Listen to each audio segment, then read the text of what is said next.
បងប្អូនឃើញមុខម្ហូបមួយមុខនេះនឹងថតអនុស្សាវរីយ៍កាលនៅជ្រូតស្រូវឬក៏ស្ទូងស្រូវបងប្អូនណាហ្នឹងហើយបងប្អូនណាខ្លះយើវេគ្នាជ្រូតទៅស្ទូងស្រូវគឺថាជីមិនរួចពីស្ងោរតឡាយទាំងទេបងប្អូនហើយហ្នឹងហើយគឺថាឆ្ងាញ់ហ្មងគឺថាគឺឲ្យពេលជ្រូតហត់ស្ទូងហត់ដកសណាបដកពងរស់ហ្នឹងគឺថាពីច្រើនម្ចាស់ស្រែគេធ្វើស្ងោរតឡាចនឹងឯងដោយសារម្ហូបនឹងវាងាយស្រួលធ្វើហ្នឹងហើយមុខម្ហូបនេះដែរគឺថាសាមញ្ញទេតែរសជាតិឆ្ងាញ់ហើយគឺម្ហូបបន្លែល្អទៀតមុនណាគឺស្ងោរតឡាចជាមួយនឹងឆ្អឹងជំនីជ្រូកហើយបន្លែខ្ញុំប្រើតែបន្តិចទេបងតែគ្រឿងក្រៅច្រើនមានលក្ខជាតិកដោមានផ្សិតជាកដោមានស្បែកជ្រូកមានពុះសណ្ដែកអីទៀតហ្នឹងណាតែខ្ញុំយកតែកាត់ទេខ្ញុំដាក់តែគ្រឿងប៉ុណ្ណឹងទេហើយសម្រាប់សុំស្លនេះគឺកូរសាច់សិនបងប្អូនណាហើយបងប្អូនខ្លះគាត់ក៏ដាំទឹកស្លទៅសម្រាប់ខ្ញុំគឺខ្ញុំកូរសាច់បំពងខ្ទឹមជាមួយបកាយឺហើយចាំយើងដាក់សាច់បងប្អូនណាកុំឲ្យវាឆ្អាបហើយសាច់យើងសាច់ជ្រូកចឹងយានីយើងនឹងមើលទៅគឺទំនងទៀតបងប្អូនណាបើកាលណាដែលបងប្អូនដាំទឹកហើយ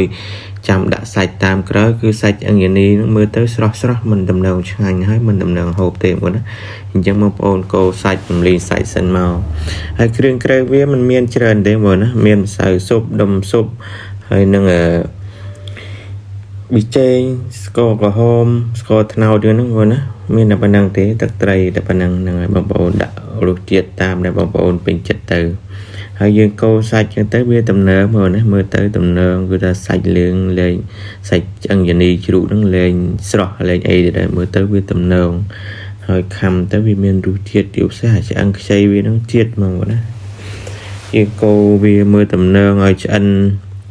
50% ហើយចាំយើងដាក់ទឹកមួយងាស់មកណាយើងកូរឲ្យនឹងឲ្យឡើងក្រហមសាច់យើងនឹងឡើងក្រហមមកឲ្យវាដាច់ទឹកដាច់អីអញ្ចឹងមកចាំយើងដាក់ទឹកមកល្មមណាបងប្អូនចង់បានមកណា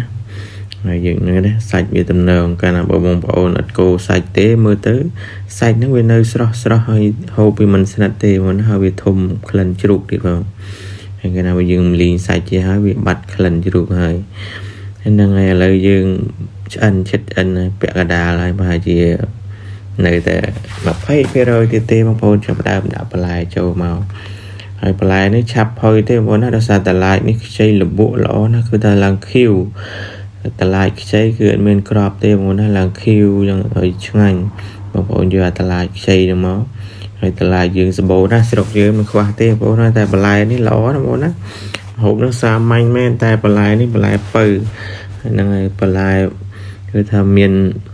ជីរសឆ្ងាញ់ហើយយើងហូបទទួលទានទៅបងប្អូនបាននៃសុខភាពទៀតអញ្ចឹងឆ្អិនហ្នឹងបងប្អូនណាឆ្អិនយើងចាប់ដើមដាក់ខ្ទឹមដាក់ម្រេចទៅគឺហើយឈ្ងុយបងប្អូនណា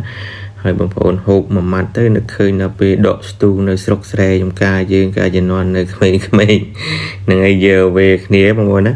ហ្នឹងហើយជាពិសេសខាងបងប្អូនយើងដឹងហើយឲ្យតែដកស្ទូងហ្នឹងគឺថាជាមិនរួចទេស្កោតឡាចវីដេអូមានប៉ុណ្្នឹងទេបាយ